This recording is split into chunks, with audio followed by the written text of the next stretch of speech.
दोस्तों, आज हम एक ऐसी कहानी लेकर आए हैं जो आपको अंदर तक हिला देगी। ये कहानी है एक ऐसे इंसान की जो गरीबी से तंग आकर अमीर बनने के लिए किसी भी हद तक जाने को तैयार था। उसने चुना एक ऐसा रास्ता जो इंसानियत की सबसे निचली सीढ़ी थी। काला जादू, तंत्र मंत्र और शैतान की पूजा। और इस लालच की आग में उसने न सिर्फ खुद को जलाया बल्कि अपनी बेगुनाह बीवी और मासूम बच्ची को भी झोंक दिया। ये है Telugu horror thriller film Honey की कहानी। तो चलिए शुरू करते हैं।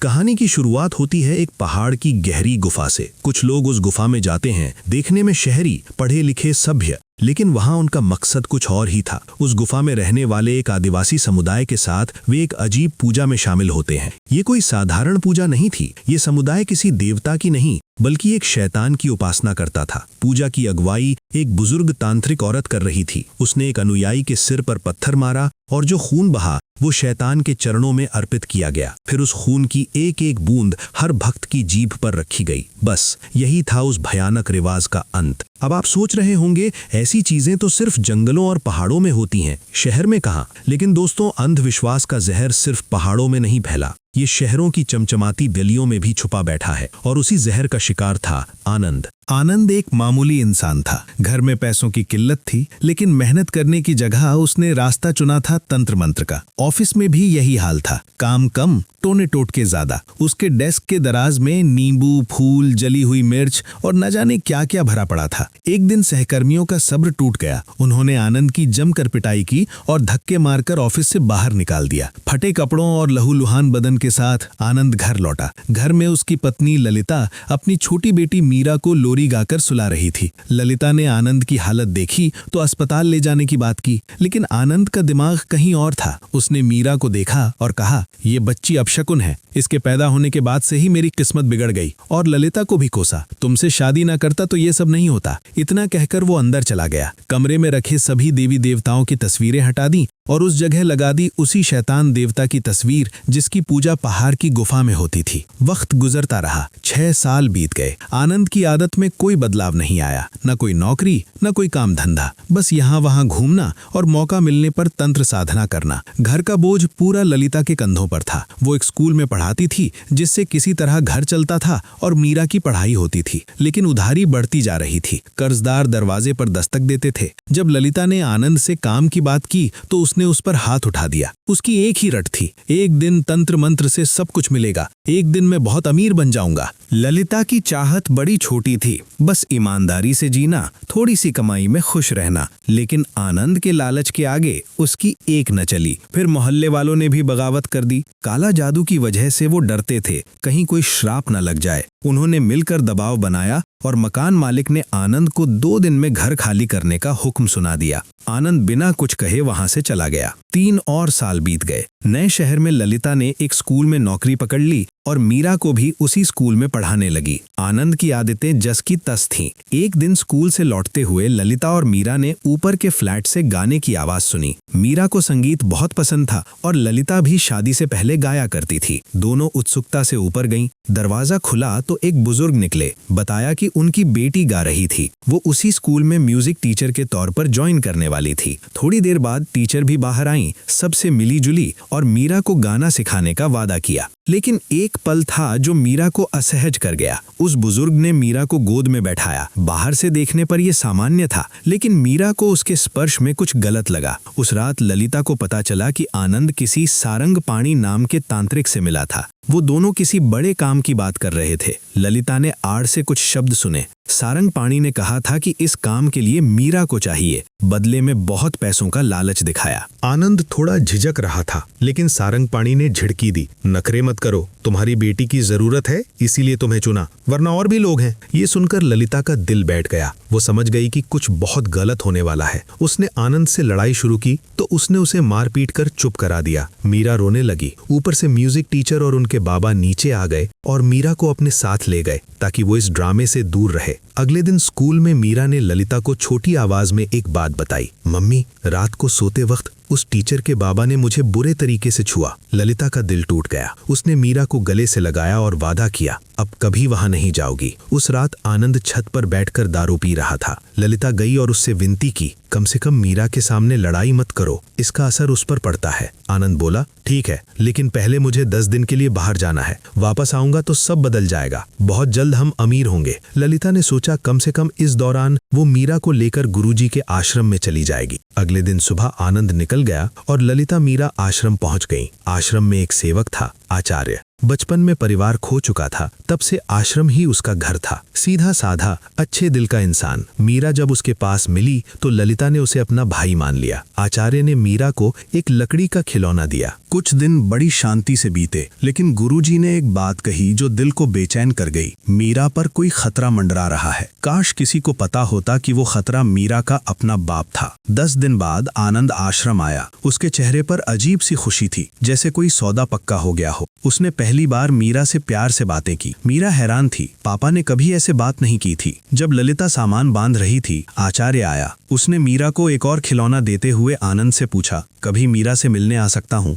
आनंद ने बिना किसी लिहाज के साफ मना कर दिया। आचार्य का दिल दुखा और जाते वक्त आनंद ने वो खिलौना जो आचार्य ने इतने प्यार से दिया था, आश्रम के दरवाजे के बाहर फेंक दिया। आनंद ललिता और मीरा को एक नए घर में लाया। ये दरअसल सारंगपाणी का घर था। वहां एक आया भी थी, रावड़ा। वो घर की देखभाल करती थी, लेकिन उसका रवैया मालकिन जैसा था। घर में कदम रखते ही ललिता का दिल डूब गया। माहौल में एक अजीब भारीपन था। रावड़ा ने एक बिल्ली की मूर्ति लाकर आनंद को दी। सारंगपाणी ने कहा, मीरा इससे अभ्यास करे, एक दिन बाद असली काम शुरू होगा। ललिता ने आनंद से गिड़गिड़ा कर कहा, यहाँ नहीं रहेंगे, ये जगह ठीक नहीं। आनंद ने पहले मीठी बातें की, फिर उसके सामने नोटों की एक मोटी गड्डी रख दी और बोला, ये तो सिर्फ एडवांस है, काम पूरा होने पर और भी बहुत मिलेगा। ललिता ने पैसे देखे। तंगी में जिंदगी काट रही थी। मन नहीं था, लेकिन हाँ कह दी। अगले दिन आनंद और सारंगपाणी मीरा को लेकर जंगल में गए। वहां एक आदमी बोरी में कुछ लाया था। बोरी हिल रही थी। अंदर कुछ था जो जिंदा था। मीरा डर गई।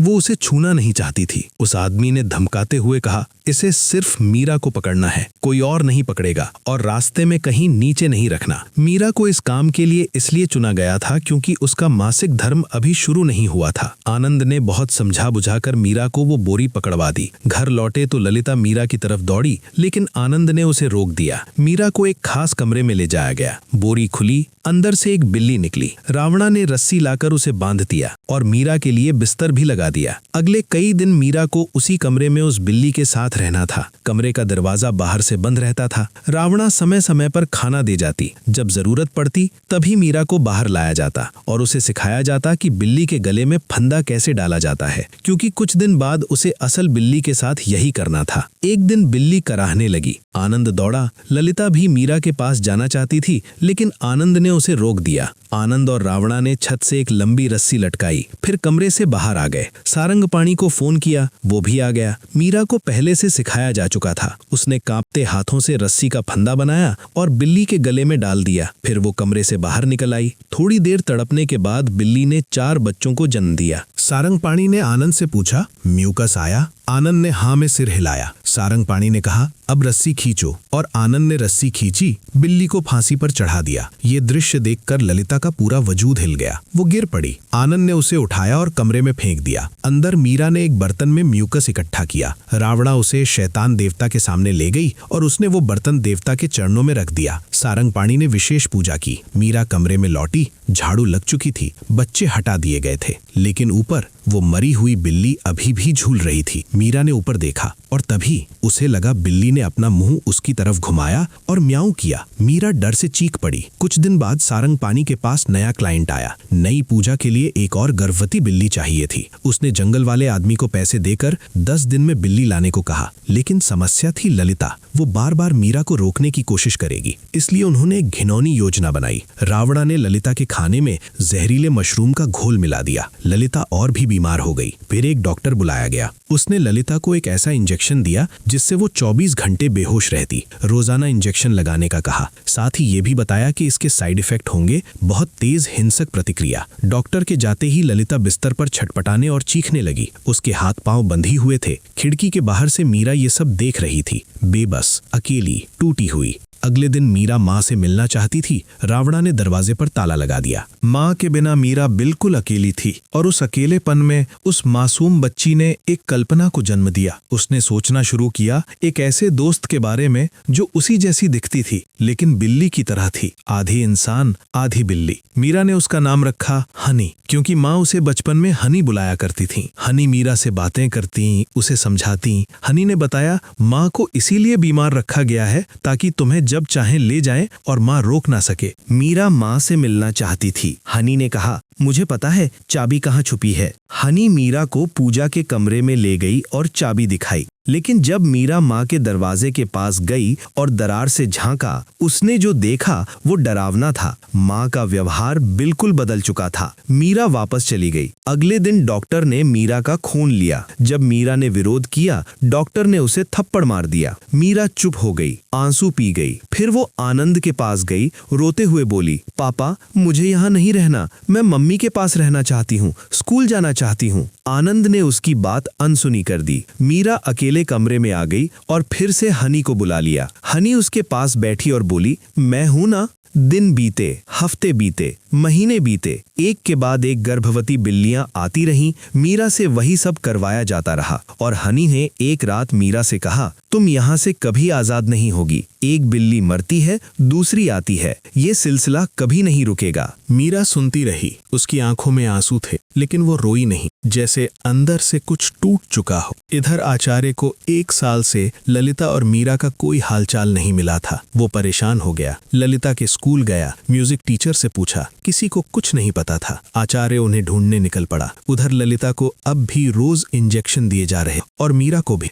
एक ऐसा इंजेक्शन जो उसके हार्मोन को रोक कर रखे ताकि उसका मासिक धर्म शुरू ना हो, क्योंकि जैसे ही वो शुरू होता मीरा इस पूजा के लिए अयोग्य हो जाती। डॉक्टर ने आनंद और सारंगपणी हो चेतावनी दी। ललिता की हालत बहुत खराब है, वो पूरी तरह मानसिक मरीज बन चुकी है। 2 साल और ये सहन करना मुश्किल होगा और अगर बात बाहर गई तो सब जेल जाएंगे। लेकिन आनंद नहीं माना। उसने सारंगपणी को नए क्लाइंट के साथ डील पक्की करने को कहा। नया क्लाइंट टेंडर के मामले में फंसा था। सारंगपणी ने उसे समझाया, बिल्ली का म्यूकस बहुत शक्तिशाली होता है, जो इसे सही तरीके से इस्तेमाल कर सके उसे जीवन भर दौलत और इज्जत मिलती है, लेकिन इसे हासिल करने का तरीका बहुत कम लोग जानते हैं। क्लाइंट राजी हो गया, एडवांस दे दिया। इस तरह पूजाओं का सिलसिला चलता रहा और मीरा जिस उम्र में बच्चे खेला करते हैं वो एक बंद कमरे में अकेली टूटती जा रही थी। एक दिन आनंद किसी काम से बाहर गया। रावणा मीरा को खाना देकर जा रही थी कि दरवाजे पर दस्तक हुई। रावणा ने दरवाजा खोला और फिर रावणा कभी नहीं लौटी। जब आनंद और सारंगपाणी लौटे,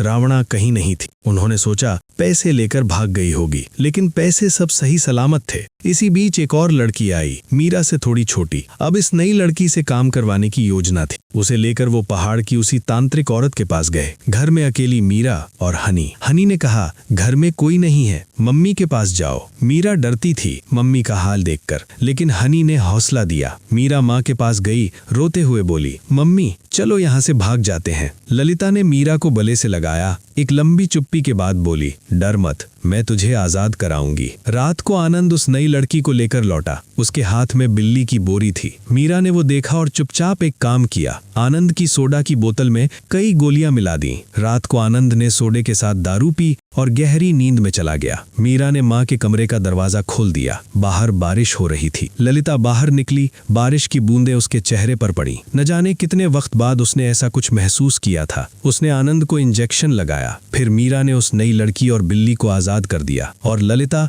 आनंद को घसीटकर पूजा के कमरे में ले गई। वहां उसने एक शंख उठाया और उससे आनंद के माथे पर, मुंह पर बार बार वार किया। आनंद का शरीर शांत हो गया। फिर दोनों ने उसे रस्सी से उसी छत से लटका दिया जहां उसने कभी एक मासूम बिल्ली को लटकाया था। माँ और बेटी ने उस लाश को देखा। उनके चेहरे पर एक अजीब सी शांति थी। ललिता ने पूजा घर की सफाई की, आग लगाई। अगले दिन पुलिस पहुंची। खोजबीन में कंकाल मिला, काले जादू के निशान भी। ललिता को हत्या के जुर्म में गिरफ्तार किया गया। ललिता की मानसिक हालत बहुत खराब थी। पुलिस ने उस पर सच्चाई का सिरम इस्तेमाल किया। ललिता ने कबूल किया उसने आनंद को मारा, लेकिन उसने और भी कुछ कबूल किया। रावणा को भी उसी ने मारा था। असल में जिस दिन रावणा ने दरवाजा खोला था वो दरवाजे पर आचार्य था। था। आचार्य बहुत खोजने के बाद वहां पहुंचा था। रावणा ने कहा, ललिता बीमार है, मिल नहीं सकती। तभी मीरा कमरे से बाहर निकली। आचार्य ने उसे देखा और उसकी हालत देखकर समझ गया कि यहाँ क्या हो रहा है। रावणा ने आचार्य को बाहर बैठाया और ललिता को इंजेक्शन लगाने चली गई ताकि बीमार दिखाई दे, लेकिन उसने एक गलती कर दी। ललिता के पैरों की बेड़ियां खोल दी। इंजेक्शन के साइड इफेक्ट, हिंसक प्रतिक्रिया। ललिता ने रावगा पर हमला किया,